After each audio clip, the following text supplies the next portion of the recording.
नमस्कार सभी साथियों को स्वागत करता हूं सबका इस YouTube चैनल पर जिसका नाम है स्टडी विद पीएन लोधा। साथियों, हिंदी का गोल्डन पेपर नंबर 40 करने वाले हैं। 9 दिन आपके जो शेष बचे हैं, तो देखिए हिंदी का है ये पेपर नंबर फर्स्ट आज का है। सेकंड पेपर साइकोलॉजी का आएगा, लेकिन आज थर्ड पेपर पर्यावरण का नहीं आ पाएगा साथियों, क्योंकि आज मेरे एग्ज़ाम है तो थर्ड पेपर नहीं ले सकता हूँ। बाकी कल वापस आपको तीनों पेपर मिलेंगे और परसों के दिन हो सकता है आपके पूरे ही 150 प्रश्नों का टेस्ट आपके सामने आ जाए परसों के दिन, ठीक है। तो तैयार रहिएगा। यहाँ 30 प्रश्नों को हम करने वाले हैं। तो चलिए पहला क्वेश्चन देखते हैं। कालिदास को भारत का शेक्सपियर कहा जाता है। रेखांकित शब्द में संज्ञा है। व्यक्तिवाचक, जातिवाचक, भाववाचक और समूहवाचक। तो देखो यहाँ पर रेखांकित शब्द क्या है, शेक्सपियर जो शब्द है साथियों, ये यहाँ पर आपको इसमें देखना है कि भाई कौन सी संख्या है। तो प्रश्न संख्या 1 में जो आपके सही आंसर निकल के आता है वो रहेगा कौन सा विकल्प, व्यक्ति, जाति, भाव या समूह। तो साथियों देख लेते हैं सही आंसर क्या रहेगा, व्यक्तिवाचक। क्योंकि कालिदास, एक कवि कालिदास की बात की जा रही है, तो कालिदास भी एक व्यक्तिवाचक है और भारत का शेक्सपियर इनको कहते हैं। तो मतलब शेक्सपियर एक महान कविता साथियों, इसलिए इनको भी, ये भी एक कवि है, तो फिर ये भी एक व्यक्तिवाचक संज्ञा है। विकल्प एक सही है प्रश्न नंबर 1 में। नेक्स्ट प्रश्न संख्या 2 पे आते हैं। दूसरा क्वेश्चन आपसे पूछ रहा है, स्व उपसर्ग का प्रयोग किसमें नहीं हुआ है। स्वार्थ में, स्वयंवर में, स्वाधीन में और स्वधर्म में। 4 विकल्प आपके सामने हैं। बताइए भाई कौन सा विकल्प आपका यहाँ सही है जिसमें स्व उपसर्ग का प्रयोग नहीं किया जा रहा है। तो देख लेते हैं राइट आंसर कौन सा रहेगा। साथियों राइट आंसर है स्वयंवर शब्द में स्व उपसर्ग नहीं लगा हुआ है। बाकी जो स्वार्थ शब्द है, स्वार्थ का विच्छेद होता है स्व प्लस अर्थ, ठीक है। स्वाधीन जो शब्द है इसका विच्छेद होगा स्व प्लस अधीन, क्या होगा, स्व प्लस अधीन। स्वधर्म का विच्छेद होगा स्व प्लस धर्म। लेकिन यहाँ पर एक शब्द कौन सा आ रहा है साथियों, स्वयंवर। तो स्वयंवर का जब विच्छेद करें तो यहाँ इसका होगा स्वयं प्लस वर। तो यहाँ स्व उपसर्ग इसमें नहीं है। सेकंड विकल्प आपके प्रश्न नंबर 2 में सही है। नेक्स्ट आगे बढ़ेंगे प्रश्न संख्या 3 पर। तो तीसरा क्वेश्चन देखते हैं। अशुद्ध विकल्प का चयन कीजिएगा। कुंती प्लस ए कौंतेय, रघु प्लस ए राघव, कुमार प्लस ए कौमार्य, धन प्लस इक धनिक। तो बताइए प्रश्न नंबर 3 में कौन सा यहाँ पर आपको अशुद्ध विकल्प दिख रहा है। पहला, दूसरा, तीसरा या चौथा विकल्प। सही विकल्प का चुनाव करो साथियों। देख लिया होगा अच्छे से प्रश्न को। तो चलिए राइट आंसर देखते हैं। राइट आंसर है विकल्प नंबर 3, कुमार प्लस ए। कुमार प्लस ए कौमार्य नहीं बनता है, कुमार प्लस ये कौमार्य बनता है साथियों। ये प्रत्यय होना चाहिए, ए नहीं होगा। बाकी कुंती प्लस ए से कौंतेय बनता है, रघु प्लस ए से राघव बनता है, धन प्लस इक से धनिक ही बनता है। तो विकल्प नंबर आपका 3 सही है प्रश्न नंबर 3 में। नेक्स्ट प्रश्न संख्या 4 पे आते हैं। तो चलिए चौथे क्वेश्चन को देखेंगे। इनमें से किस विकल्प में सभी शब्द शुद्ध है। शुद्ध शब्द यहाँ पर देखना है। भगीरथ, केकई और मुमूर्ष, अहोरात्रि, तदनुकूल, अहल्या, पड़ोसी, रुपया, शीथी, ज्योत्सना, अपराहन, प्रज्वलित। तो बताओ भाई कौन सा विकल्प यहाँ प्रश्न संख्या 4 में आपको सभी शब्द जो आपको शुद्ध दिख रहे हैं उस विकल्प का यहाँ पर आपको चुनाव करना है साथियों। तो बताओ कौन सा विकल्प आपके यहाँ सही रहेगा। तो सही विकल्प की अगर हम बात करें तो विकल्प नंबर आपके जो 4 है ये सही रहेगा साथियों, क्योंकि ज्योत्सना ऐसे लिखते हैं, अपराहन ऐसे लिखते हैं, प्रज्वलित ऐसे लिखते हैं। प्रज्वलित में क्या शुद्धि होती है, डबल जे लगा दिया जाता है जो कि गलत है। अपराहन में क्या होता है, न आगे लगा दिया जाता है जो गलत है। ज्योत्सना में क्या होता है, स पूरा लिख दिया जाता है जो गलत है। तो यहाँ तीनों ही शुद्ध है। यहाँ रुपया अशुद्ध है, यहाँ अहोरात्रि अशुद्ध है, यहाँ जो केके शब्द है ये अशुद्ध है साथियों। तो विकल्प नंबर आपका 4 सही है प्रश्न नंबर 4 में। नेक्स्ट प्रश्न नंबर 5 पे आएंगे। तो चलिए 5वें क्वेश्चन को देख लेते हैं। संज्ञा आश्रित उपवाक्य है। रमा ने कहा कि आज बरसात होगी। यह वही लड़का है जिसने चोरी की थी। जैसी करनी वैसी भरनी, और जब आप आओ तो तब मुझे बता देना। तो देखो संज्ञा आश्रित उपवाक्य की मैंने एक पहचान बता रखी है भाई। जो मिश्र वाक्य है इसके कितने भेद है, 3 भेद है। संज्ञा आश्रित है, विशेषण आश्रित है, क्रिया विशेषण आश्रित है। तो जो संज्ञा आश्रित उपवाक्य होता है इसमें क्या होता है, किससे वाक्य जुड़ा होता है साथ। तो रमा ने कहा ये अलग है, आज बरसात होगी ये अलग है। दोनों किससे जुड़ रहे हैं, किस से। तो विकल्प नंबर आपका 1 सही है प्रश्न नंबर 5 में। नेक्स्ट प्रश्न नंबर 6 को देखेंगे। 6वां क्वेश्चन, किस विकल्प में विराम चिन्ह का संबंध अशुद्ध है। मतलब ये जो एक तरफ चिन्ह दे रखे हैं और एक तरफ उनके नाम लिखे हुए हैं, तो यहाँ आपको अशुद्ध मतलब गलत किस में दिख रहा है। पहला चिन्ह इतिश्री, दूसरा पूर्ण विराम, तीसरा समता सूचक, चौथा अर्ध विराम। तो देखो इतिश्री, इसमें जो राइट आंसर है कौन सा रहेगा प्रश्न नंबर 6 में, एक बार आप थोड़ा सोच लीजिए, फिर इसकी व्याख्या करेंगे कि भाई किस प्रकार इसका सही आंसर ये है। तो देखो छठे क्वेश्चन में आंसर है आपके विकल्प नंबर 3, क्योंकि ये जो चिन्ह है समता सूचक चिन्ह है नहीं है। समता सूचक चिन्ह इस प्रकार से होता है साथियों, ठीक है, इस प्रकार से ये बराबर जिसको हम कहते हैं वो वाला। ये तो यहाँ पर इसको हम यूँ कहते हैं अथवा वाला जो चिन्ह होता है, ओब्लिक वाला अथवा वाला, ये है वो। बाकी ये अर्धविराम ही है, ये पूर्ण विराम ही है। इतिश्री चिन्ह जब लिखते हैं तो इस प्रकार से लिखाई में आता है टाइपिंग में, लेकिन ये बीच में थोड़ा जगह स्थान रह जाता है साथियों। तो देखो विकल्प नंबर 3 यहाँ छठे क्वेश्चन में सही है। नेक्स्ट प्रश्न नंबर 7 पे आएंगे। 7वां क्वेश्चन, रोगी ने दवा पी लेकिन उसे चक्कर आ गए, वाक्य कौन सा है? सरल वाक्य है, मिश्र वाक्य है, संयुक्त वाक्य है, आज्ञावाचक वाक्य है? तो भाई 7वें प्रश्न में सही विकल्प का चुनाव करो, कौन सा विकल्प आपका यहाँ पर सही रहेगा। तो सोच लीजिए, थोड़ा देख लीजिए प्रश्न को अच्छी तरह से, ताकि आपका आंसर गलत नहीं हो साथियों। 7वें प्रश्न में जो राइट आंसर है, रोगी ने दवा पी लेकिन उसे चक्कर आ गए, ये एक संयुक्त वाक्य का उदाहरण है। लेकिन वाले वाक्य किस में होते हैं? संयुक्त में होते हैं। तो चलिए थर्ड विकल्प आपका प्रश्न नंबर 7 में सही है। नेक्स्ट प्रश्न नंबर 8 पे आते हैं। तो चलिए 8वें क्वेश्चन को देख लेते हैं। आपसे प्रश्न नंबर 8 क्या पूछ रहा है? नीला आकाश अति स्वच्छ है, वाक्य में अशुद्धि है। संज्ञा संबंधी, विशेषण संबंधी, सर्वनाम संबंधी, क्रिया संबंधी? तो भाई प्रश्न संख्या 8 में आपको सही आंसर देना है। वाक्य क्या है? नीला आकाश अति स्वच्छ है। तो इसमें जो अशुद्धि हो रही है वो प्रकार आपको यहाँ पर बताना है साथियों। कौन सा आंसर सही रहेगा? तो प्रश्न संख्या 8 में थोड़ा सोच लीजिए और सही विकल्प का। तो देखिएगा प्रश्न संख्या 8 में आपके जो सही आंसर है वो रहेगा विशेषण संबंधी, क्योंकि यहाँ पर नीला आकाश, आकाश तो क्या होता है साथियों? नीला ही होता है। तो आकाश अति स्वच्छ है ऐसा होना चाहिए। ये नीला शब्द क्या है? त्रुटि वाला है, इसलिए विशेषण संबंधी यहाँ पर अशुद्धि रहेगी प्रश्न नंबर 8 में। तो दूसरा विकल्प आपके 8वें क्वेश्चन में सही है। नेक्स्ट आगे बढ़ेंगे प्रश्न संख्या 9 पर। तो चलिए देखते हैं अब 9वें प्रश्न को। 9वां क्वेश्चन, निम्न में से कौन से विकल्प में लोकोक्ति नहीं है? लोकोक्ति नहीं है, ठीक है। कालाक्षर बेस बराबर, दुविधा में दोनों गए, माया मिली न राम, अंधी पीसे कुत्ता खाए और कागज की नाव होना। तो साथियों इनमें से एक विकल्प ऐसा है जिसमें लोकोक्ति नहीं है, बाकी 3 विकल्पों में आपको लोकोक्ति मिल जाएगी। तो कौन सा विकल्प आपका इसमें रहेगा आंसर? देखते हैं इसका सही आंसर। देखो बात करें, कालाक्षर भेद बराबर एक लोकोक्ति है, मतलब जो निरक्षर है उसके लिए जो कालाक्षर है वो भेद बराबर। इस प्रकार उदाहरण इसका दिया जाता है, दुविधा में दोनों गए, माया मिली न राम। तो दुविधा में दोनों गए, माया मिली न राम, मतलब दुविधा में ही रह गए, न तो इधर फायदा हुआ न उधर फायदा हुआ। अंधी पीसे कुत्ता खाए, मतलब काम और करे कोई और करे और फल उसका कोई और भोग ले।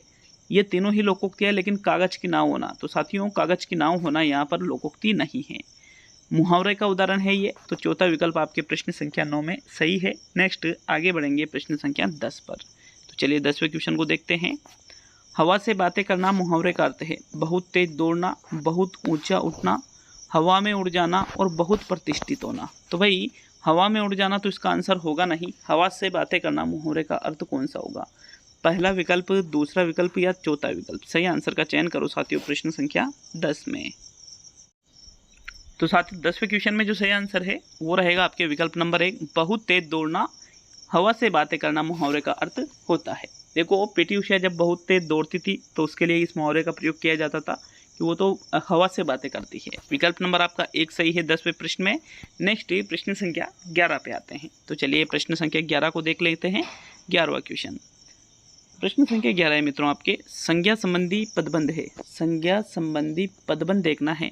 मैं उसे कामचोर कहता हूँ, शेर की तरह दहाड़ने वाले आज तुम चुप क्यों हो, मोहन का भाई सोहन बहुत सोता है, तकदीर का मारा मैं आज यहाँ पहुँच गया। तो देखो संज्ञा पदबंध में हमें क्या देखना पड़ता है कि भाई संज्ञा से संबंधित जो पदबंध है, तो यहाँ जो मोहन का भाई सोहन, तो ये सोहन शब्द क्या है?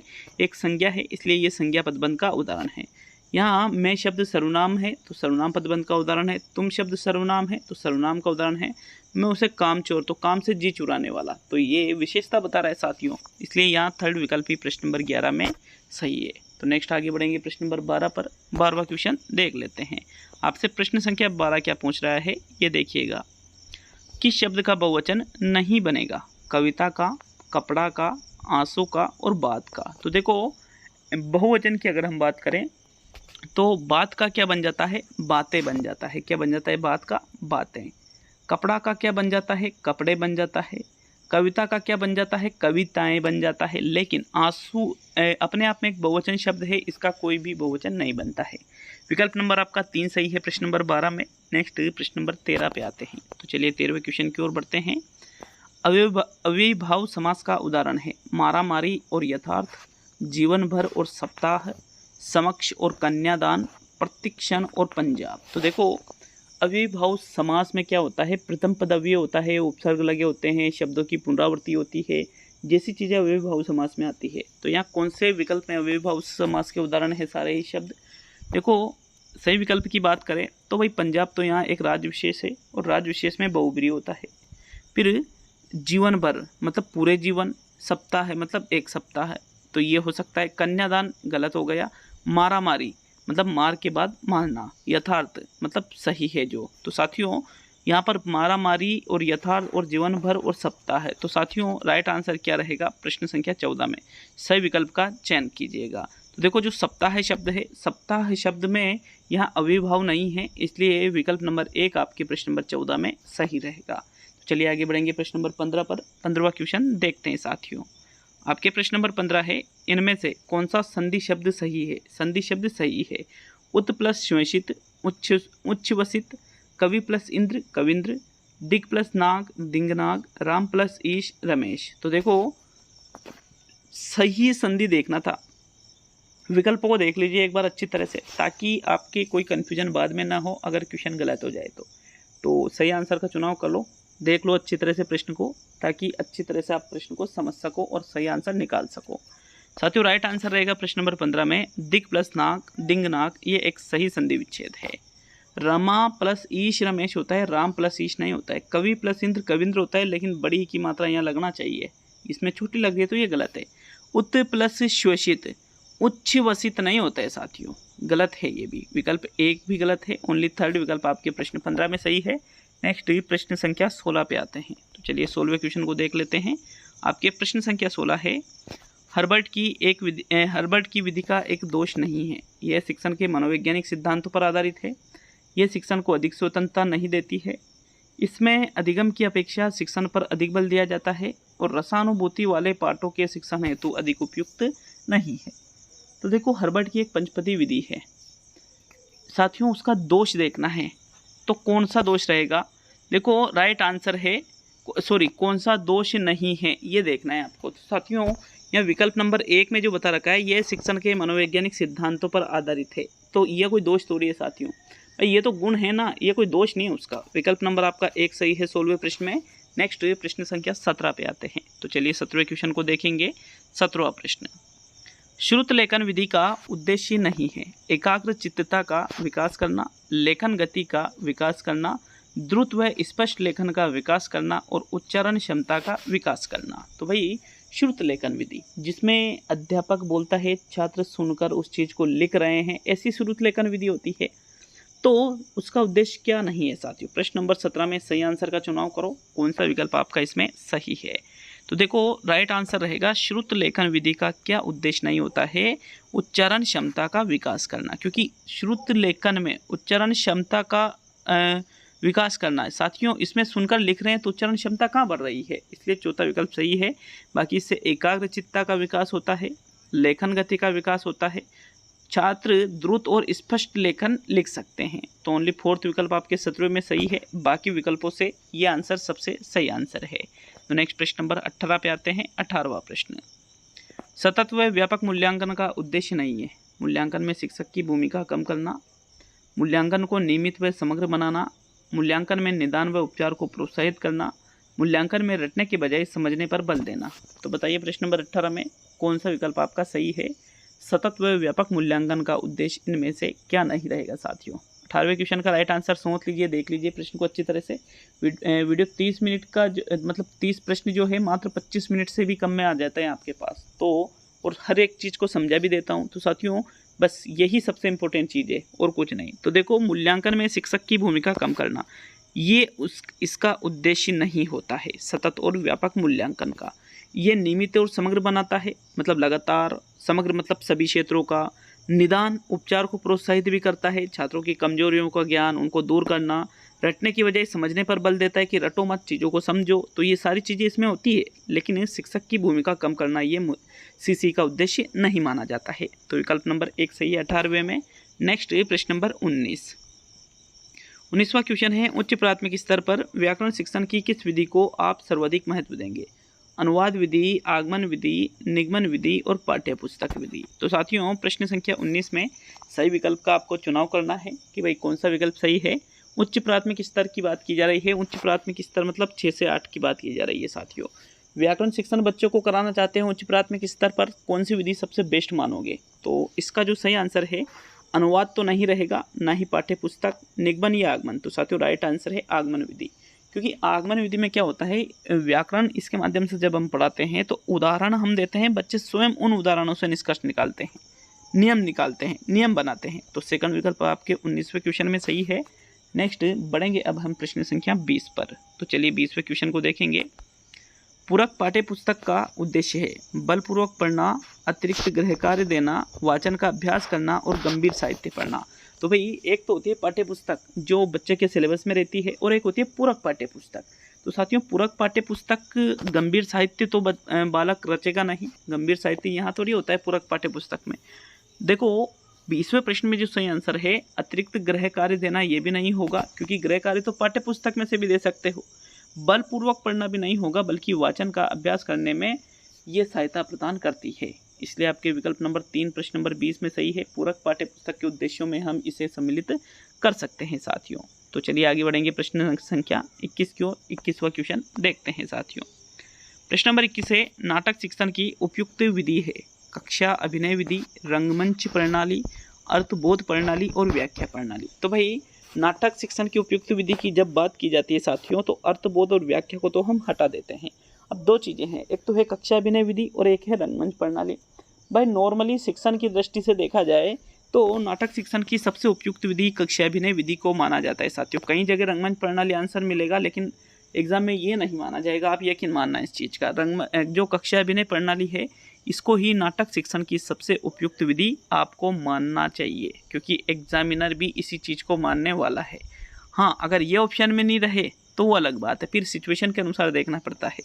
विकल्प 1 आपके 21वें क्वेश्चन में सही है, लेकिन अगर फिर भी आपको लगता है कि नहीं रंगमंच ही होगा, तो फिर आप इस क्वेश्चन के लिए कमेंट कर सकते हो। ठीक है, नेक्स्ट प्रश्न संख्या 22 पे आते हैं। तो 22वां क्वेश्चन देखेंगे। गद्य शिक्षण का मूल उद्देश्य है भाषा का ज्ञान देना, सामान्य ज्ञान देना, चरित्र का निर्माण करना और इनमें से कोई भी नहीं। तो भाई रीट एग्जाम में ये मानना एक भी क्वेश्चन इनमें से कोई नहीं वाला जो विकल्प है वो वाला विकल्प कभी राइट रहता ही नहीं है। तो सबसे पहले तो उसको हटा दो आप, इनमें से कोई नहीं को।